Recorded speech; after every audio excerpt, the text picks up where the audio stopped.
About 2 years ago, I applied to be a part of this school district, and I was convinced that getting into allied health would be one of the best things that could ever happen to me.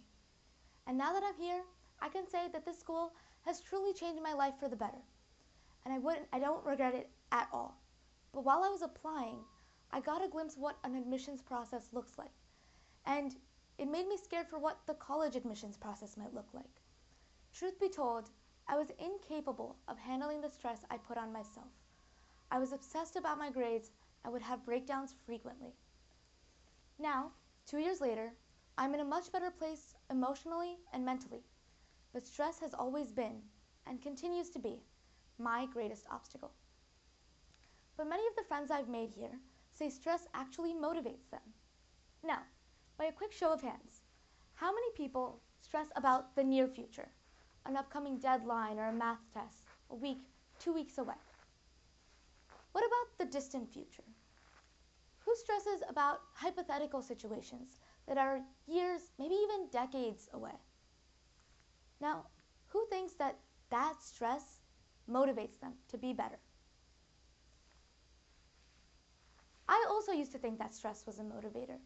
But after that period in time where my stress was actually inhibiting my progress, I decided to do some research. I found that intense short-term stress or acute stress is actually correlated with memory loss. This is something many of you may have experienced. This is what happens when you forget something you've just studied. You know it, and it's on the tip of your tongue, but your mind is just blank. As frustrating as that is, it's the other kind of stress that I'm more worried about.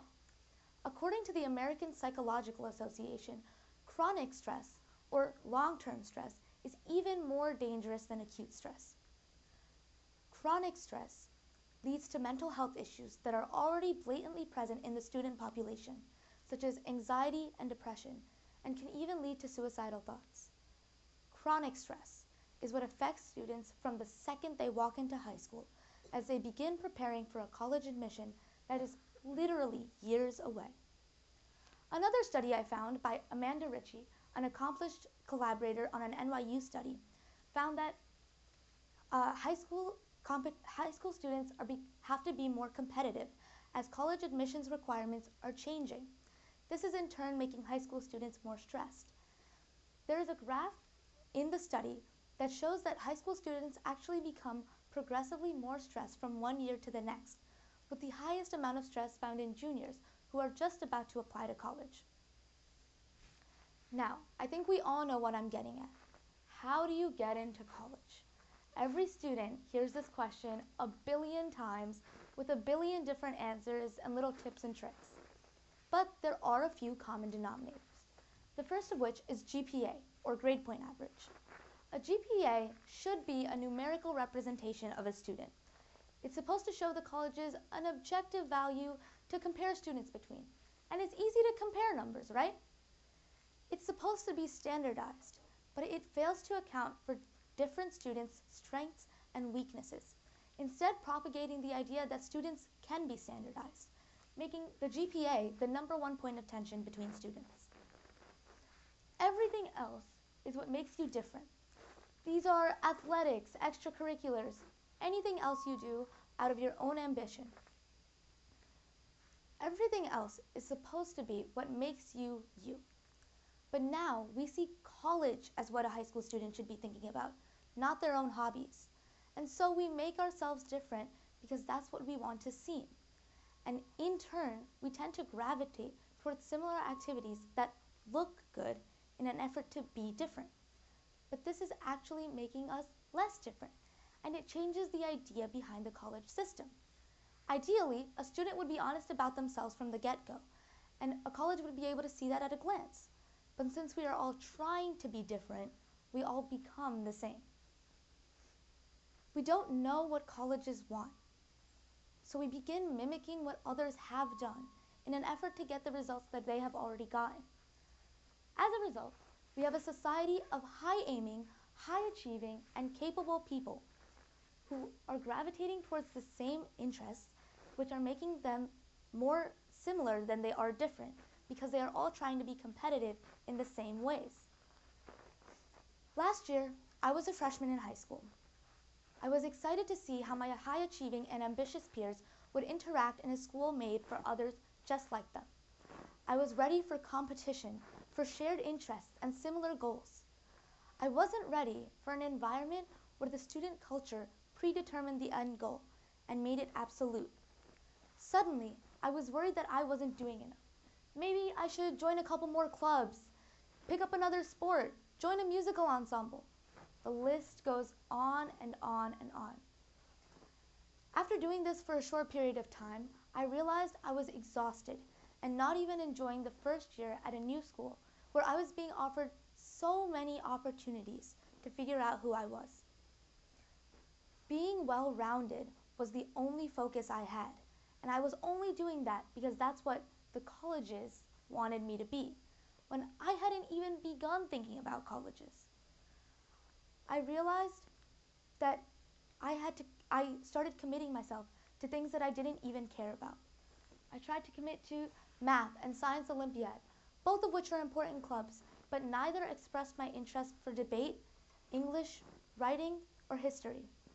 I was attempting to be a multi-talented person whose interests spread over a broad range of topics. But that wasn't true. I was only naturally interested in a few of these topics. I realized this, and after admitting this to myself, I joined the debate team. And this experience invigorated me like no other club had. I expanded and grew my interests. And I realized that I was interested in politics and law, both of which stem from my initial interests. But now I have more of a direction, and I kind of know what I want to do in my life. But had I committed to these other clubs, I would have had different experiences and different knowledge. And while that isn't necessarily a bad thing, those experiences never could have engaged me as well as debate had.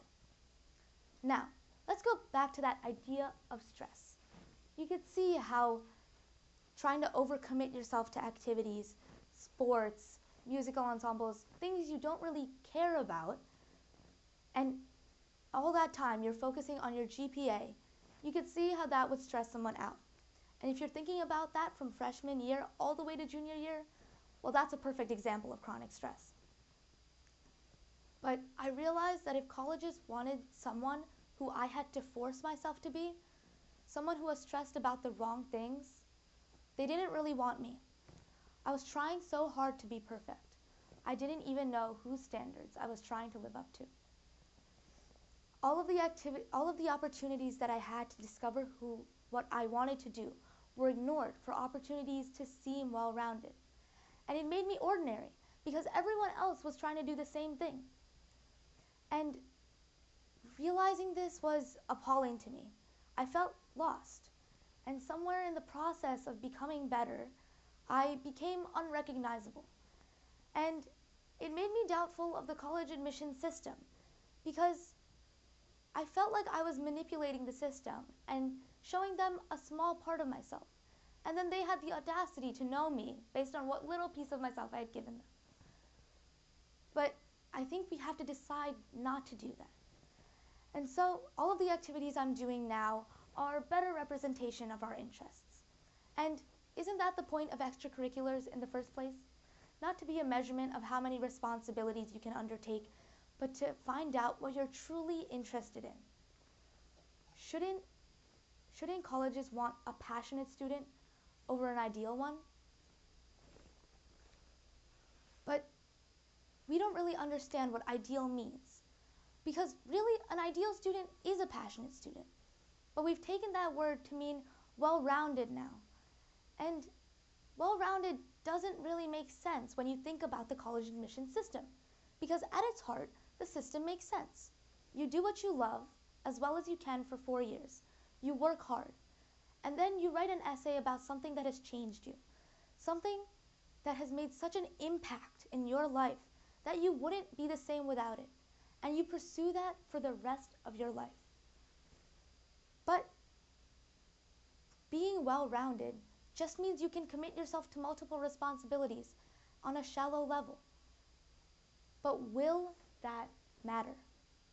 I ask myself this question every single time I think I'm not doing enough, that I need to do more. The unhappiness may be seen as temporary, the kind of work everyone has to put in to get to where they're going. You may convince yourself you're just dedicated, that you work harder. But aimlessly committing yourself to things you aren't interested in isn't a depiction of your work ethic. It makes you ordinary, and just like everyone else.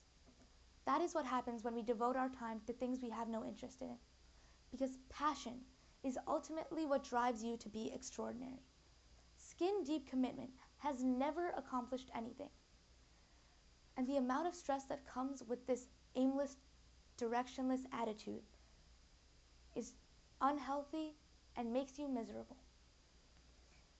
So I implore you to throw yourself into everything with your whole heart, to try new things, not for a college, but for yourself. Do not continue devoting yourself to that which you don't love, to impress some institution. Be yourself. If that isn't good enough, then it wasn't meant for you.